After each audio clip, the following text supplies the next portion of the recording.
Sveiki, šiandien orakulo kortomis pasižiūrėsime, koks gali būti jūsų žmogus, kaip jis gali atrodyti. Tai yra sielos partneris, kadangi vis tiek yra bendro pobūdžio tie būrimai, tai noriu šiek tiek suasmeninti. Tai pasirinkite pirmą, antrą arba trečią kristalą, pasinaudokite savo intuiciją ir tada kiekvienam kristalui, kiekvienai kristalų grupiai po 3 kortas išmesiu, koks gali būti jūsų žmogus, kaip jis gali atrodyti, kokios gali būti jo fizinės savybės ir panašiai. Tai jeigu išsirinkote kristalą numeris 1,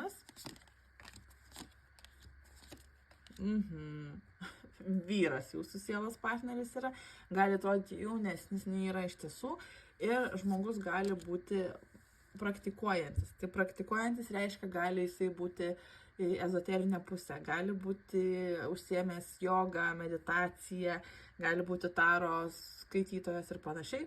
Žodžiu, žmogus, kuris gali praktikuoti tam tikrus dalykus ezoterikoje.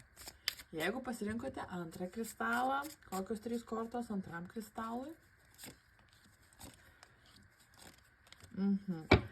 Tai jūsų žmogus gali būti apkūnokas, linkęs į apkūnę pusę, gali turėti kažkokį tai apgamą ant veido, kažkokią tai žymę ant veido, taip pat gali atrodyti arba netgi būti toksai iš Lotynų Amerikos žmogus, ispaniškų bruožų asmuo.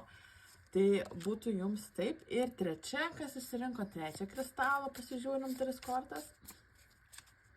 Koks tai galėtų būti žmogus jums? Jūsų žmogus, apačioje dar kadangi iškrito, tai bet kokiu atveju panašaus ūgio kaip ir jūs.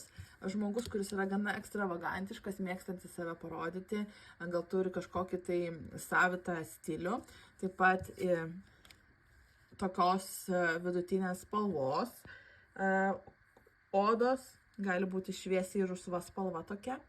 Ir gali žmogus turėti kažkokias tai kasas arba turėti ilgus plaukus ir tuos plaukus rištis į kasas. Tai būtų tiek, primenu, kad viskas yra tik tai pramoginio pobūdžio.